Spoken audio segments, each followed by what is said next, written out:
So welcome to our session about the guidance counselor's perspective on the Häme support bot.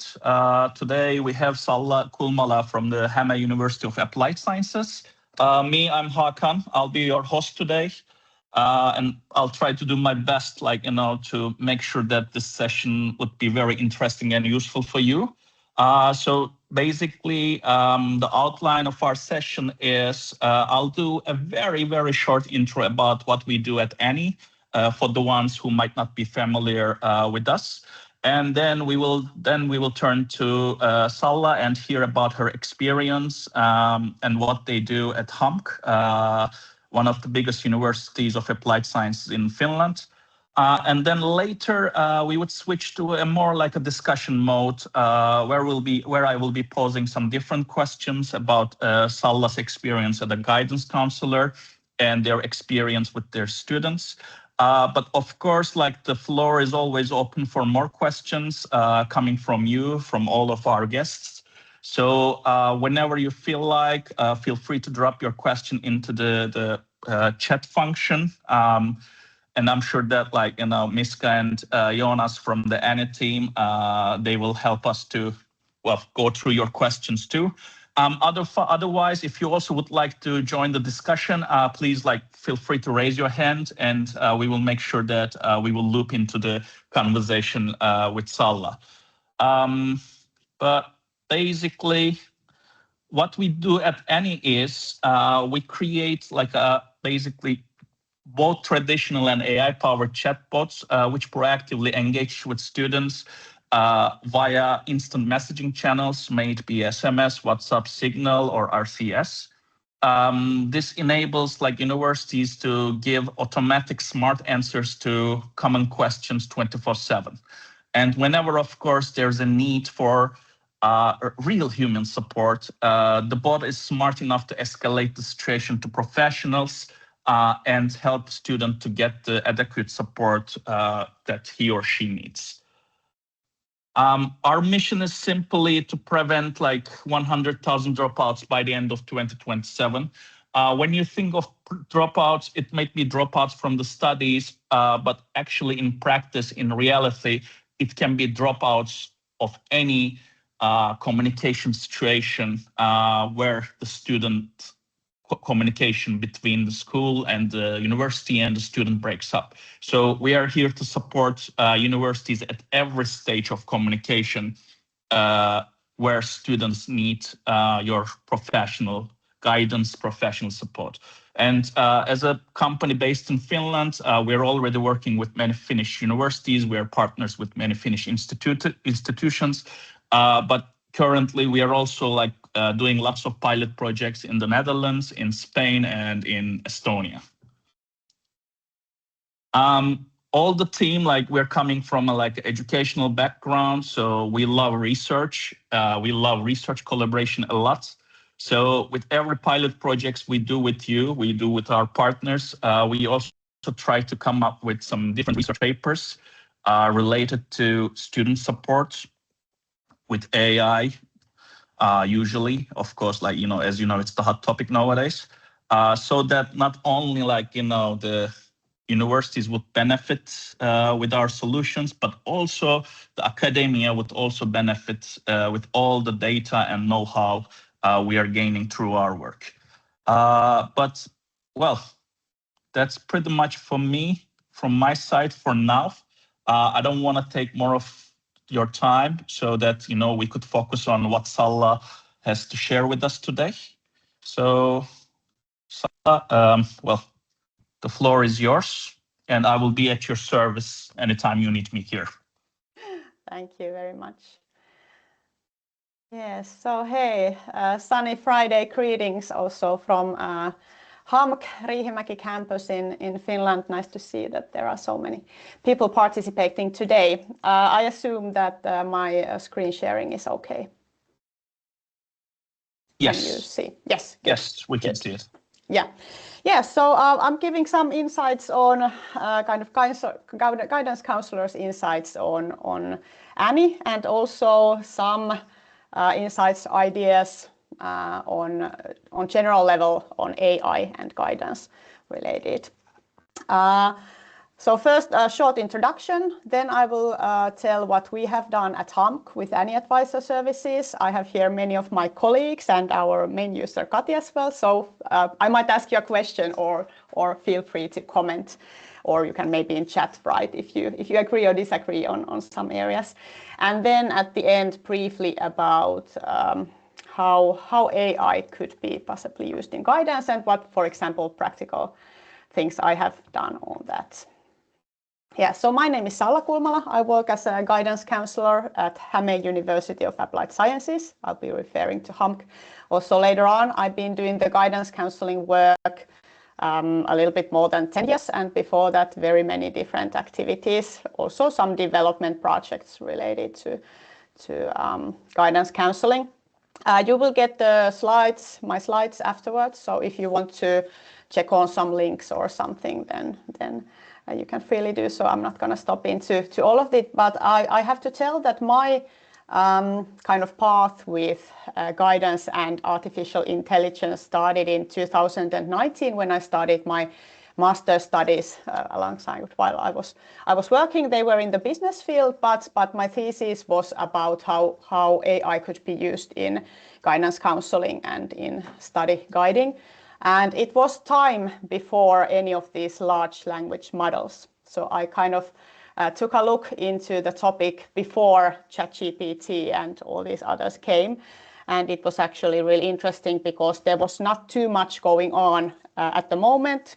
There were some things going on, things were planned. There was some activities, especially in the United States and some other places, but not too much in Europe. So that's kind of where I got into this topic. And when we started collaboration with Any Advisor, I was really excited because in the beginning you had the SMS service, but I already then saw that what is coming, and now it is here, and I'm looking forward to start using it with my students. But let's get back to that later on.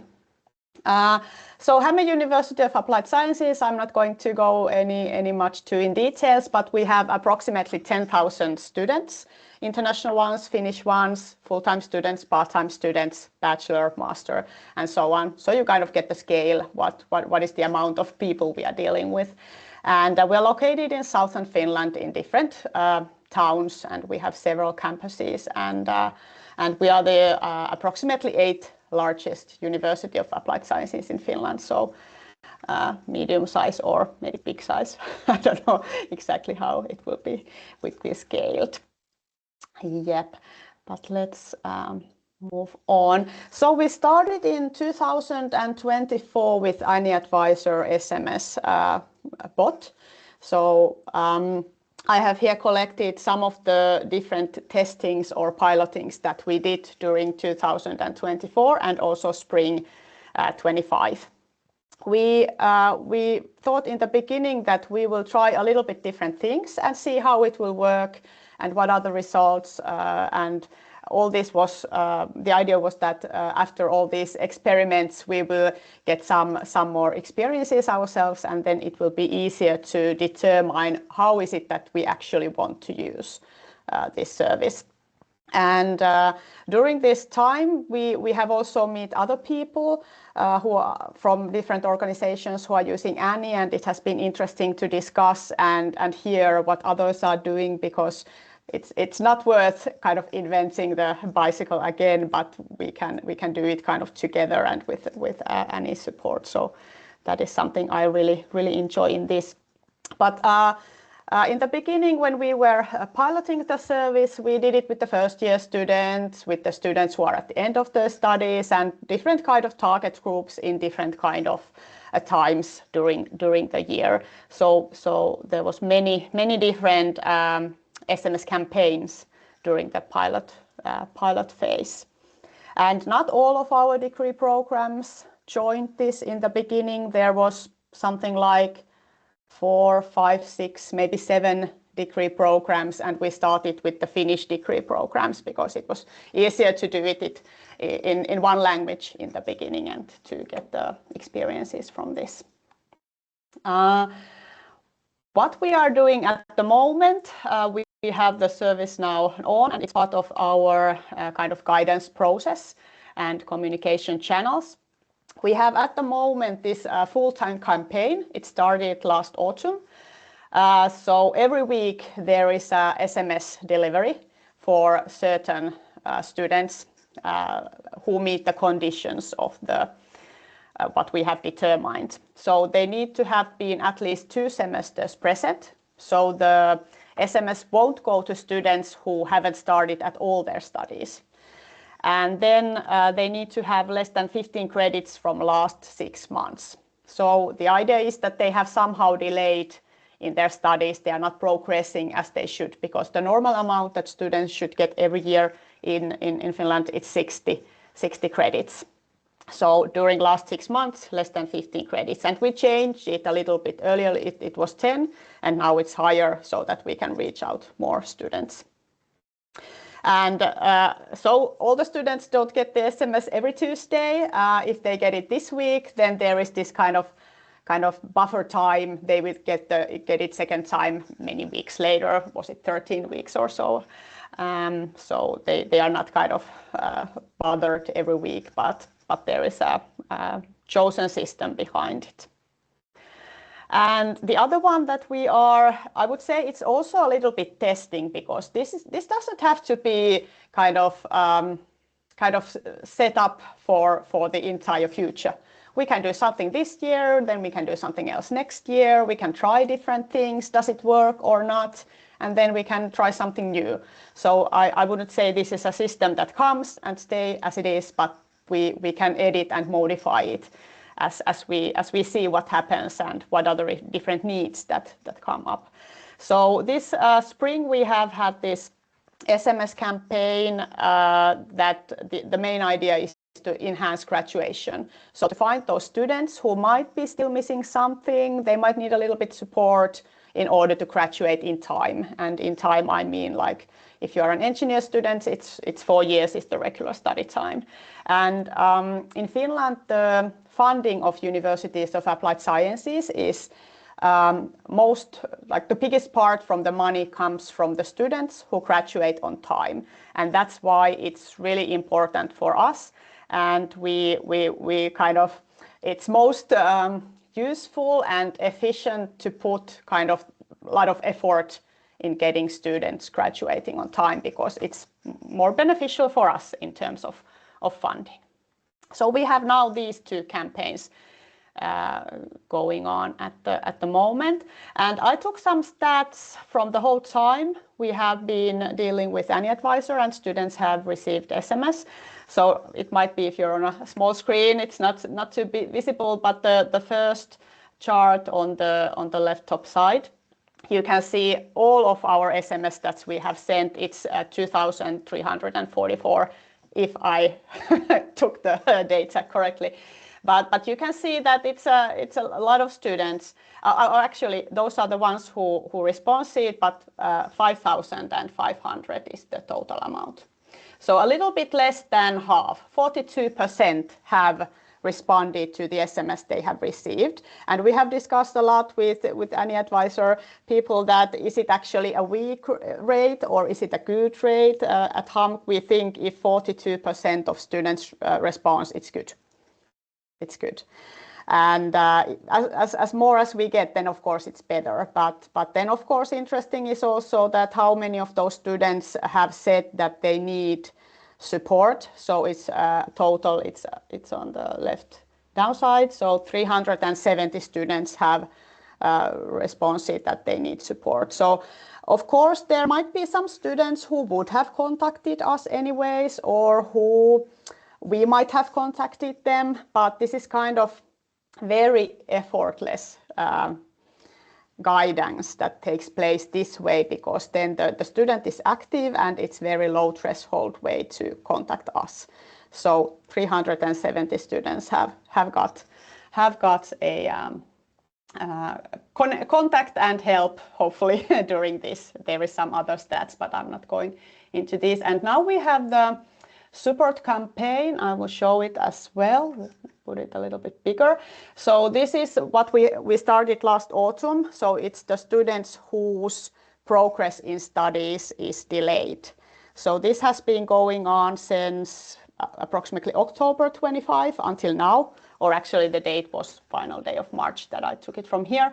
And we can see that we have kind of reached out more than 3,000 students and more than 1,000, so a little bit more than 1/3 has replied. And I again think this is a very good response rate, because nowadays there's a lot of people get these SMS and emails that are trying to fish out some information. So people are very skeptic, and in Finland at the moment there's a lot of discussion about this in media. So that might be also one reason why students don't reply, because they are not sure what it is. But we'll get back to that later on, how it can be maybe tackled. But this is how we are working at the moment and what we have done so far. And we have been discussing this with my colleagues and our student services and the main users and so on, that how is it going. And we have these continuous meetings all the time with HAMK people, and then we have also meeting with any people, and we kind of together do the assessment and discussions and develop this further. But I have pointed out some things that I think are the best kind of qualities in this. And the first one is that it's easy, very low threshold way to contact people. And through our Any Advisor, most of the requests for contact, they come to guidance counselors, but also our student wellbeing services are involved. So there is the curator and our study psychologist. So this is a very easy way, especially to contact them, because if you're not sure what is the email address or how to contact them or where to find them, this is one of the easy ways. I think us guidance counselors, we are more known, and students know very well who is the guidance counselor, and they are very familiar with them. So I would say that. But with the purple writing on top, I took 2 comments that we have received from our students. They have written, for example, in email or said it in the discussions, and the feedback is really good. So the students who are responding to the SMS and have received help, they are very thankful. And this actually, the second comment is one of from my students, because it seems that there's a lot of feeling of shame when things are not going as planned, if things are not going well. So students are very ashamed, even though if I consider myself quite easy to approach, and students know me well because I'm during the first 8 weeks very much in contact them, and like my colleagues, we have these group counseling sessions and all, but still there might be a lot of shame and embarrassment if things are not going well, and students think that this is very easy way to contact and then start figuring out what can be done. And in the beginning, we took, as guidance counselors, we took some Excel sheets from our study register, and then our main user put them in the Any system. But happily, we have now received the integration to our study register system, so everything works automatically. We just kind of make the conditions, and then students' information, the phone numbers, they come kind of automatically. And now that we have this ongoing campaign where the SMSs are sent every Tuesday, us guidance counselors don't have to do anything about it. They just keep on going. So it's automated, and it's really good. It reduces, of course, the workload, and then with these campaigns, the messages can be targeted to different critical phases, whether it's when they are possibly dropping out or the studies are delaying or something. And if an organization is planning to to take any advisor service. Here are some things that I think should be noted. First one is the comprehensive planning in relation to other guidance activities. So this shouldn't be something extra or in addition or a little bit outside a thing, but it should be part of the overall guidance.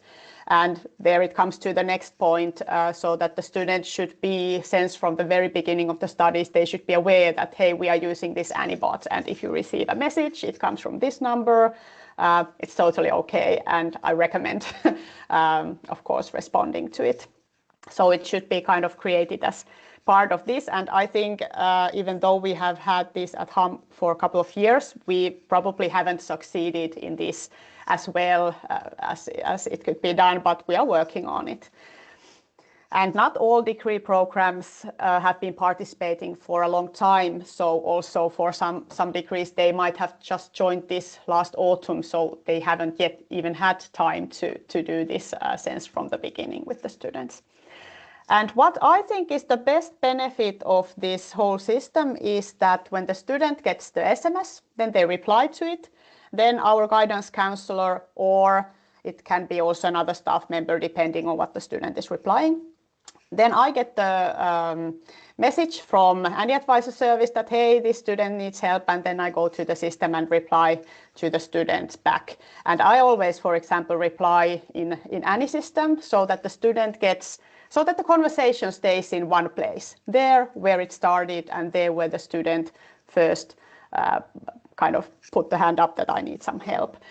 And then we set up a meeting, for example, and then we meet in live or via Teams to discuss it. But what I think is really important is that we react quickly, because the student responses to the SMS, and if they wait like 3 or 4 days, it's quite a long time. So they should get the response quickly as well. And also, of course, it's useful if they get the meeting time quickly. So what it means is that guidance counselors and all other staff members who are participating in this, they should kind of have it booked, for example, in their calendar every week, or if they know that the campaign is sending the messages on this date. So maybe some time for the next day. And it's kind of making those reservations to your calendar beforehand. It's nothing that, it's quite practical. And of course, there are some delays and somebody might be on holiday, but they just need to be considered in this when taking this into use. Yep. And what I'm looking for the future, and what I said also in the beginning of this session, is that I saw it from the beginning that any advisor will one day have AI, large language model using guidance bot to be used. And that is, of course, something I'm now looking very much forward to get it also at HAMK. We have had some discussions, but then there are some IT issues, and now it takes some time. But we have been discussing this a lot with guidance counselors, with teachers, not so much with the students yet, but there already is a need for this. Kind of, I listed very quickly 3 essential AI using bots that I think would be very useful in University of Applied Sciences. First, of course, is the general AI bot. Student can start with the discussion. The most easy way that it would be in some kind of mobile application that they are already using, or maybe it might be another. That's one question. But it could also work so that once in a while, if certain conditions come true, then the bot would send the student SMS that, hey, you just started your thesis work 3 weeks ago. How is it going? Do you need help with the process? How is your writing going? And so on. So it could be kind of the student can start the discussion, or it can be taking some conditions, or if it looks like something is coming soon, then the bot could contact. Kind of what's the word for it? Kind of before the situation is at hand, then it could already give some advice. Yes. And yeah, I already mentioned the thesis bot. This is something we've been discussing a lot with our teachers, that students, they also would need a lot more support in the process, and someone to kind of cheer them up and keep them going and ask how is it going, and also offer this kind of emotional support for the process, because the teacher is very much focusing on the kind of the topic and the technical stuff. And then what also would be useful is that if student could use this for work search purposes, for preparing it, self-assessment, what I'm good at, how to describe my skills, how to explain if I'm good at this, what kind of examples I could use for it.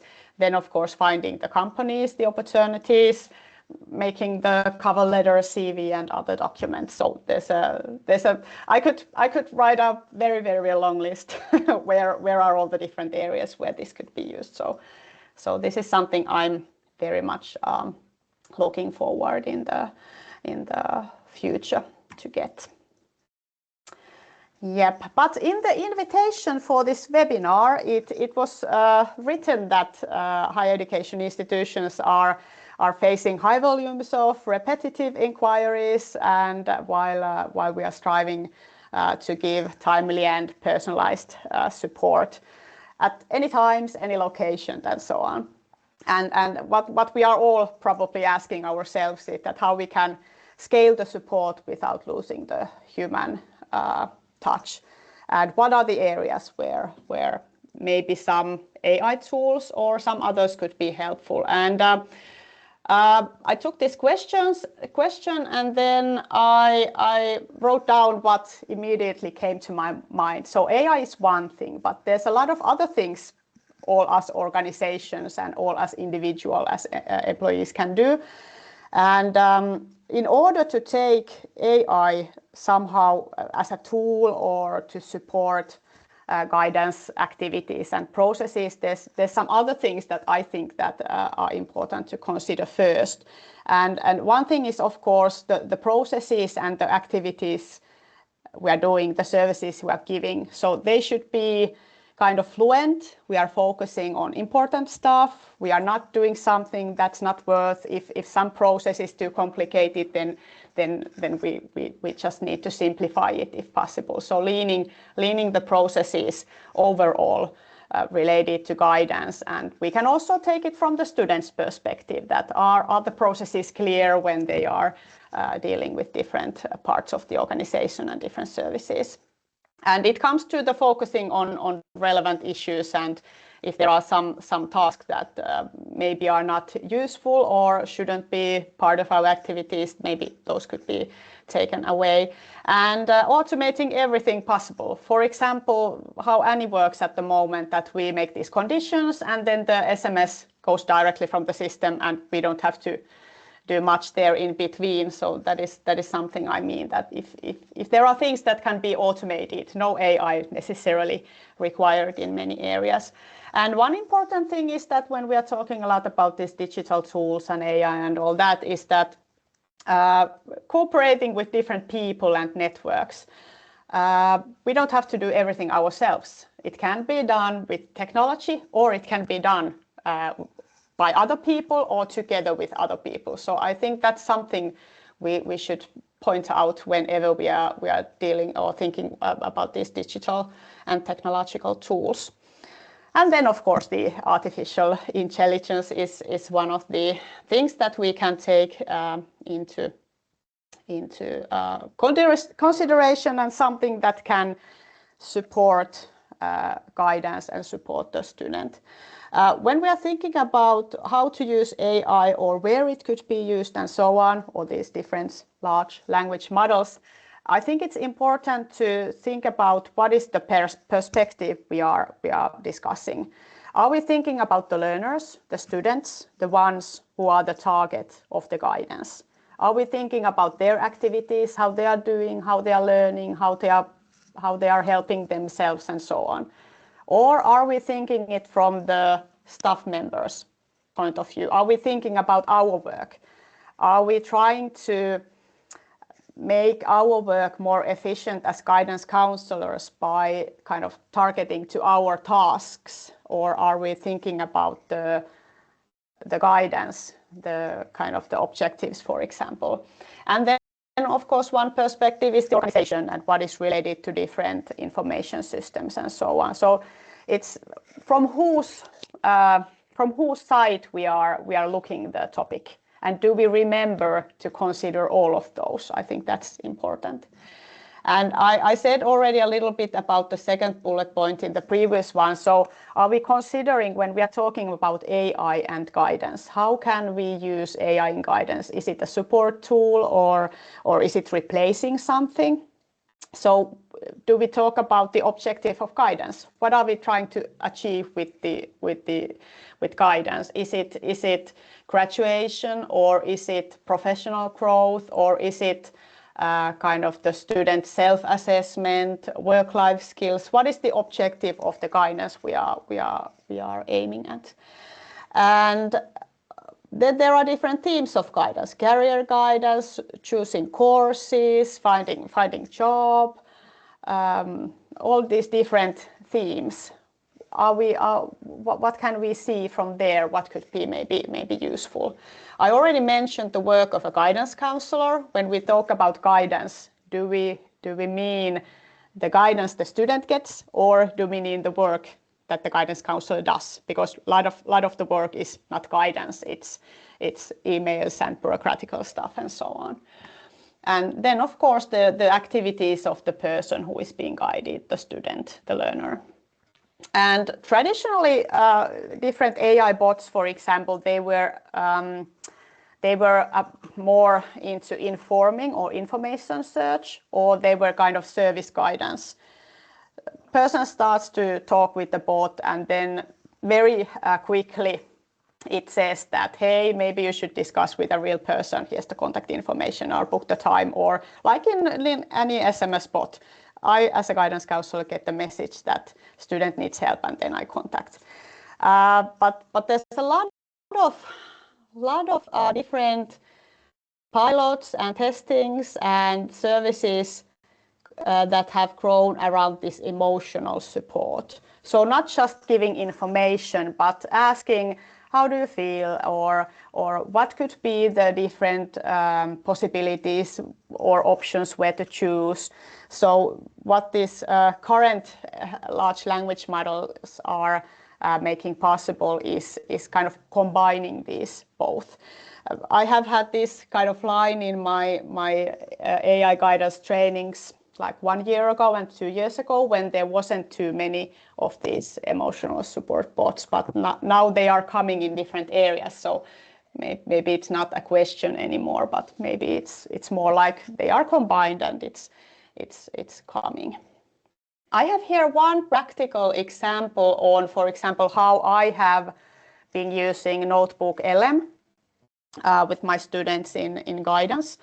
If you're not familiar with the system, it's a Google service, and you can download your own materials and links and videos, podcasts, all different materials that the Notebook LM uses when giving answers. And at least in my organizations, our IT department says that this is safe when I log in with my HAMK account, and they said that it's also okay to put their documents where there are students' names. Even though they say so, I'm still a little bit skeptic because I think if I would put their students' assignments where they have their names on, then I should inform students before that I'm using AI tool to kind of read those and make some summaries, for example, for myself.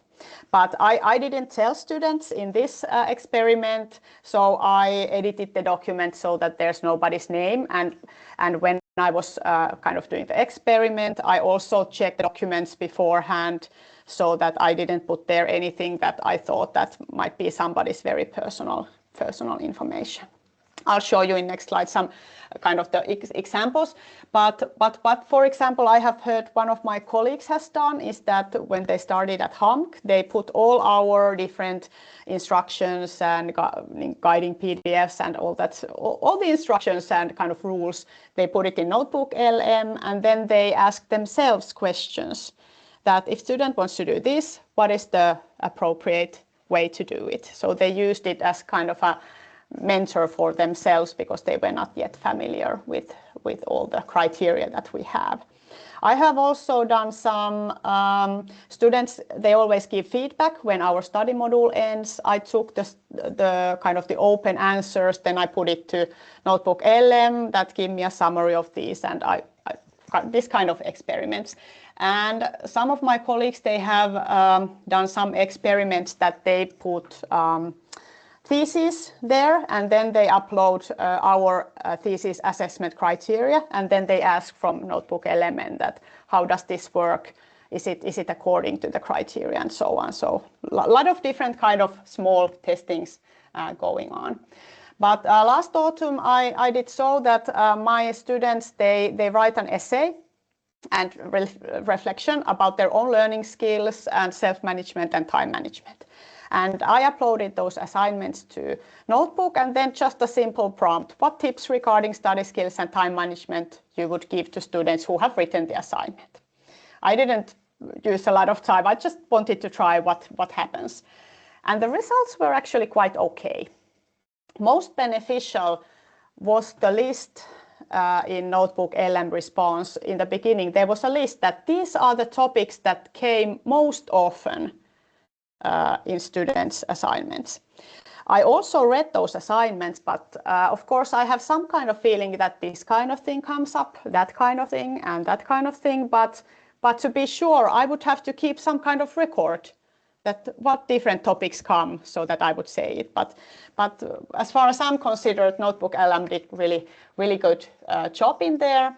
And then it also gave a tip list to students, how they could, what to take into consideration when they are developing their own learning skills. I used the tip list partially, and then I added my own advice and observations. And this is unfortunately now in Finnish. I went to my Notebook LM, but I had deleted this discussion because I'm trying to be very careful, so I couldn't translate it. These are screenshots. But in the beginning, I think it was really nice what Notebook LM responded that they gave me this kind of list of things that came up the most. And then they gave me a list, different kind of list for time management and study skills and so on. And I used that, and then I used my own comments to kind of give the students. I sent them all by email this kind of message where I gave feedback to them all by the assignments of them all, because there is also the kind of peer support element available when I'm telling that most of you said this and that, some of you said this and that, some of you pointed out that this is a good way and I want to share it with all of you. So what I think, what is the beneficial thing using AI in this kind of assessment and analyzing is that it summarizes quite nicely, and it fastens it a little bit.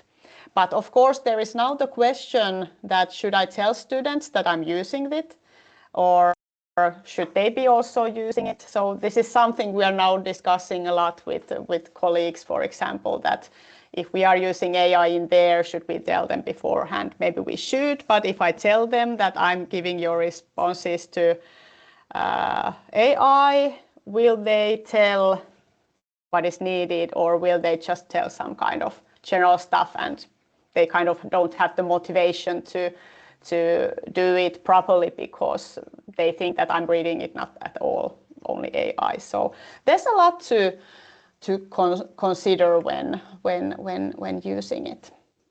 Yeah, but I think I will finish here because it's because then we have time for the discussion and so on. Perfect. Thank you very much, Salla. I mean, like I'm a person who usually speaks a lot. So if I manage to remain silent for 40 minutes, it means that something wonderful just happened.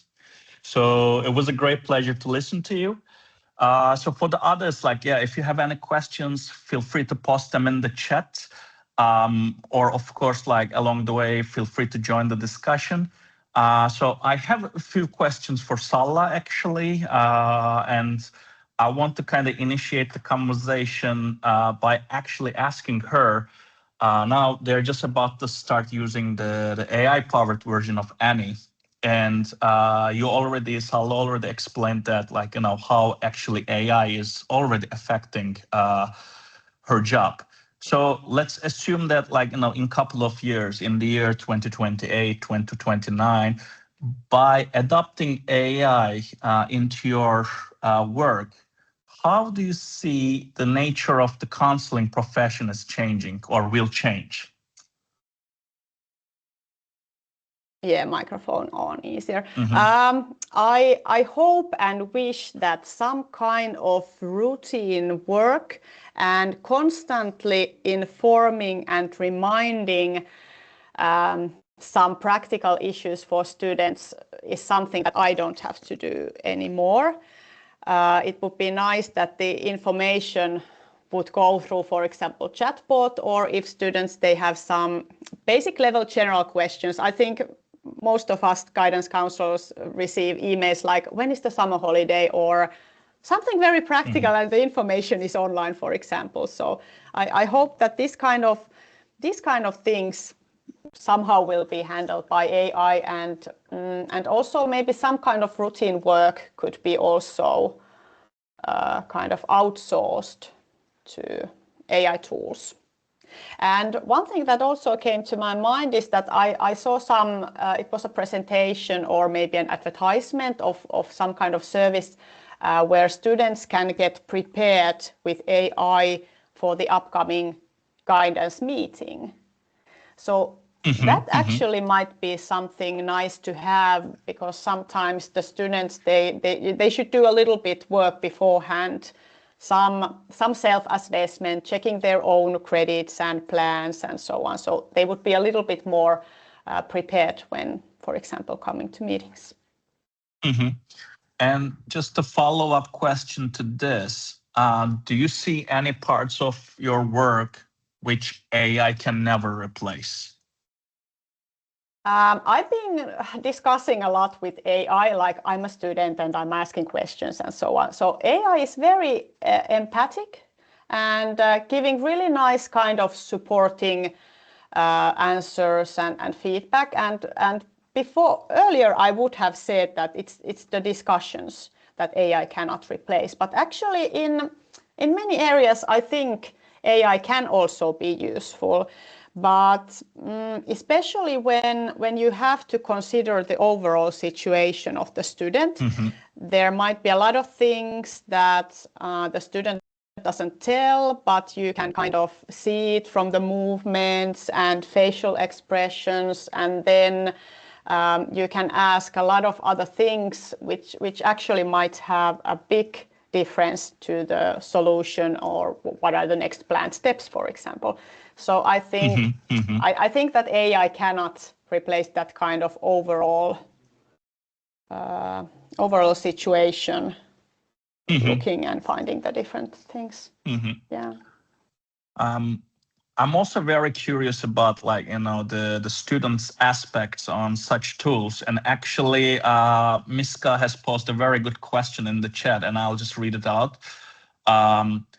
You mentioned, Salla, you mentioned that you're reaching out to students who are behind in the expected pace, and you mentioned that they might feel guilty about that. So while reaching out these students, how you formulate the messages, how do you formulate the outreach so that they don't feel negative about it, or they respond to those messages? That's a really good question, and I think we actually might not have considered this too much when we were writing the messages. And now this actually gives me an idea that maybe we need to actually check from this perspective that how is the message we are sending, because it should be written so that the student doesn't feel like something is actually too wrong, but the message should be encouraging and somehow edited so that it's like we are here to help if there's anything you need, and all problems can be solved and things like that. But I think we haven't thought about this too much beforehand. But I also understand that you have been using different AI tools with the students, the example that you brought up related to this notebook LM. So while using those tools, or may it be any support bot, how are your students actually reflect on themselves? Have you had a chance to observe such things? For kind of having students use such tools for self-reflection? Not too much, and I think this is still all somehow very new. All different educational institutions in different level are at the moment coming up with guidelines and rules. And for example, we are following in Finland the Häme, which is the Finnish US Reactors Conference. So they gave guidelines to all universities of applied sciences, and we're using it. But I think it still takes a lot of time and work to get it somehow going on, and also we need to discuss a lot with the students that what is allowed, what is not, what is beneficial, where you can benefit from this. For example, at HAMK we have this online course that we are recommending to all our students that is built on the idea that how can I use AI to support my learning and my studies. And there are, for example, these kind of good and nice and ethical examples of how you can use it. But I think it takes still a lot of time, and we have a lot of discussions about this every day when somebody has written their whole thesis work or some assignments with AI. And of course, it's not allowed. But how could we change it so that they would use it to support their learning, to support their self-assessment and all that kind of stuff, instead of just using it to do the work. Actually, another thing that I'm really curious about, while you were mentioning the response rates related to these messages going out of any, you have already reached many students, and you also mentioned that maybe you might not be able to hear from some of them if you hadn't sent out those messages. So have you learned something new about your students after using any? I think one of the new things is actually that even though, as I said earlier, I think I'm quite familiar with the students. They know who I am, and we are working in the beginning together. And since I'm not teaching them any kind of professional subjects, for example, so it's kind of maybe easier to approach me because I'm not assessing them. But still, they have kind of the feeling of shame and embarrassment when they haven't proceeded in studies. So that is actually something where maybe we could do a lot of things in addition to any advisor bot, to kind of take it somehow into consideration and maybe plan some activities that what are all different ways we can kind of how to reach those students. Yeah. I have one last question, and by the way, of course, the floor is open to more questions from the audience. If there's any, feel free to post them in the chat, or feel free to raise your hands. But my last question is, if I were a guidance counselor having no proper technology in place yet, what would be your 3 key takeaways from today's session so that I could just go back to my office and start doing something right away? Yeah, there's a lot of different AI tools, a lot of different development going on and so on. So it might feel a little bit or a lot overwhelming. So I would say that you don't have to try them all. Take one. Take any one and start using it. Start discussing with it. Start asking questions if you were a student. Start discussing with it. Ask AI to do summarizes, some bullet point lists, some presentations. See how it works, because the more you kind of play with it, the more you understand how it works. I think none of us actually realizes how the AI technically works, and I would say that you don't have to. If you kind of play with it and you do experiments, you test things, that's good, then you start understanding it. And I think that one day there will be a lot of different AI tool providers, so companies that are selling the services, and then as organizations we buy it. And I think it's not important for us to understand exactly how it goes technically, but we bring our kind of expertise on guidance to the table, and the needs that we have and that students have. And then there are these technical people, these programmers, they do their part, but we have to bring the user experience from ourselves and as well as from the students to the table. Oh, sounds great. Sounds great. Well, I mean, that was the last question I have, but if anyone has a question, it's time to ask. Or if you have some comments, feel free to share with us. And of course, Salla, if you would like to add something more, we still have some time. There is someone I want to ask, Emma. Yeah, Emma, feel free to ask your question to us.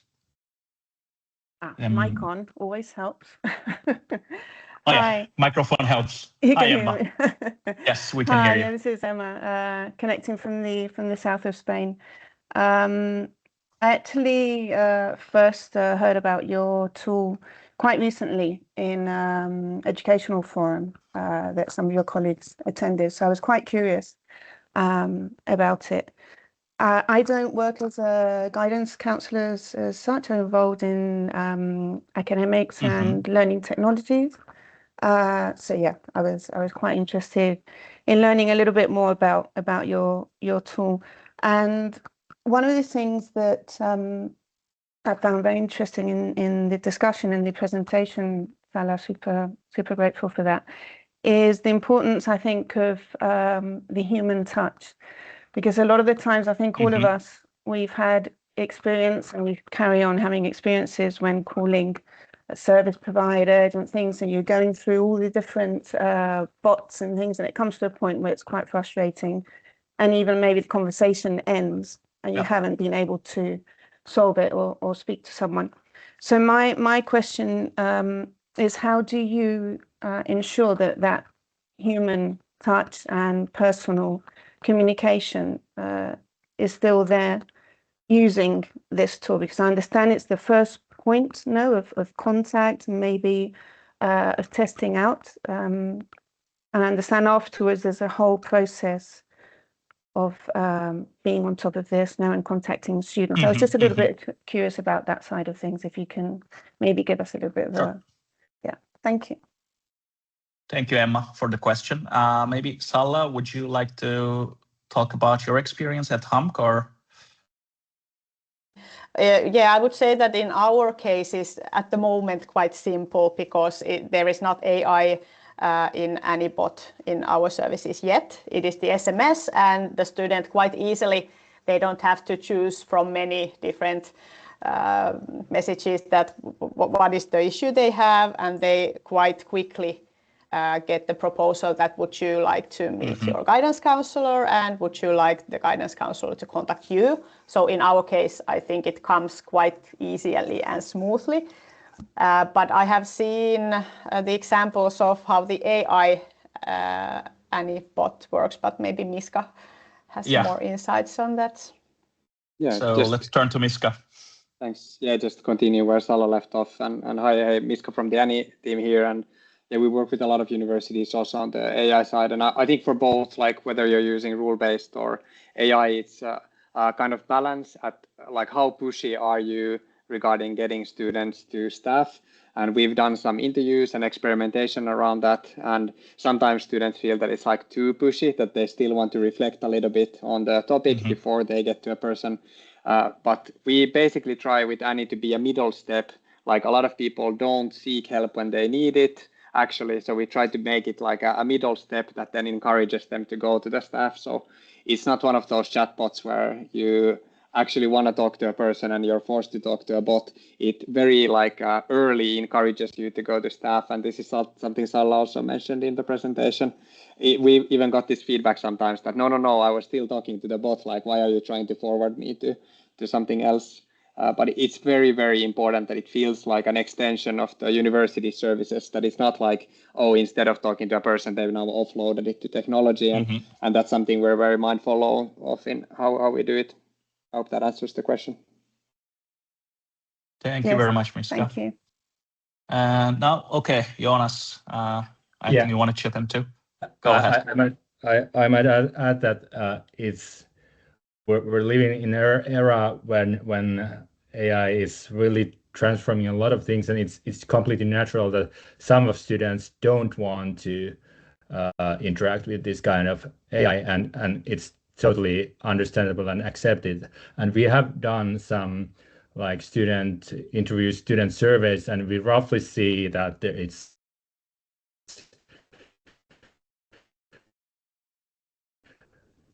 and that's we shouldn't force them. That's totally okay to not use these AI tools, and you always can reach the student services, support services, also via the old-fashioned channels, let's say. Thank you very much, Jonas. I think we have time for one more question. So if there are any questions, it's time.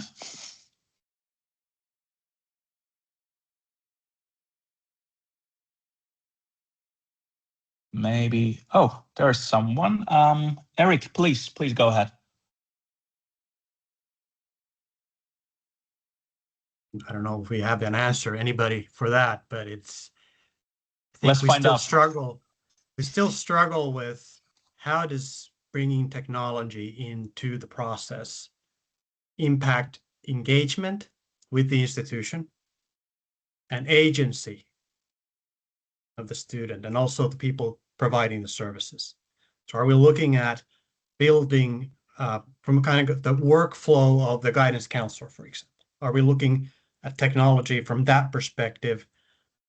What can you outsource? What can you do as a companion with AI? And then on the student end, do you have agents who say, I want to talk to a chatbot. I want to keep working on this topic with a chatbot. I don't want to talk to a person. Or the technology says, well, no, we're moving into territory where I'm not comfortable. So I think this agency engagement is just something I'm really interested in what Annie is doing. And this is not a criticism at all at that. I just think this is a really hard kind of a dualism that we're struggling with right now in this moment. Through that, I can't agree more. And we always look for the right balance, when we're planning out new bots. And I'm sure that Miska has will have a great comment about this. I'll leave time for Salla as well. Just a brief, as Eric said, there's no clear answer yet, and we try to be very mindful that it's only where it's useful, then we use bots. We had this experience recently with a university where we found out that the university staff, when they got students got directed to them, the staff would ask the bot for advice and then answer based on that. And I noticed that I felt very conflicted about it. It's supposed to be that the guidance service is kind of the highest level of escalation. That's the one where you then stay and figure out your things. But at the same time, if it's an informational need, like Salla mentioned, it has a great memory. So I think making that division between okay, what is the need? Is it informational need, or is it being met with your emotional needs, or is it figuring out a difficult situation, and where is the line you draw there? But I think Jonas and Eric could talk about this for hours, and I would love to hear that podcast if there is one ever. And same for Salla could participate in this podcast also. Okay, so a new podcast idea. I'll keep that in mind. And with Jonas, we will start working on it. We will disturb Eric later on. But I think Salla wants to add something regarding to this. Yeah. If I still remember correctly what Eric said, you mentioned about kind of getting attached to the university, kind of having the feeling of belonging. So it just came to my mind that, for example, there might be some students who like to chat with the HAMK bot often. So it actually could even increase the attachment to the organization because they have the feeling that I'm every day or once a week, I'm kind of in contact with my school. So it kind of could also work that way, that I get a lot of support from my school, and then that way increase the kind of feel of belonging to the community, maybe. I think that's a really good perspective. Yeah, and I also agree this part a lot. I think we're running out of time.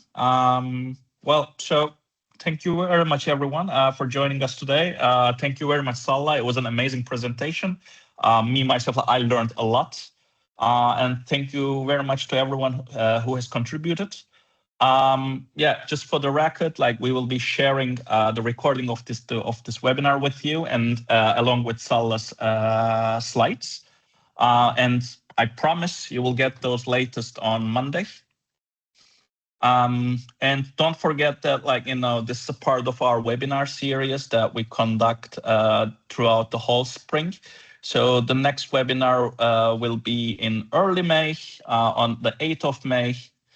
And the topic would be, just if I can, share the link with you on the chat. Just give me a second. Oh yeah, Miska already done it. Perfect. So we hope to see you, most of you, in our next webinar session too.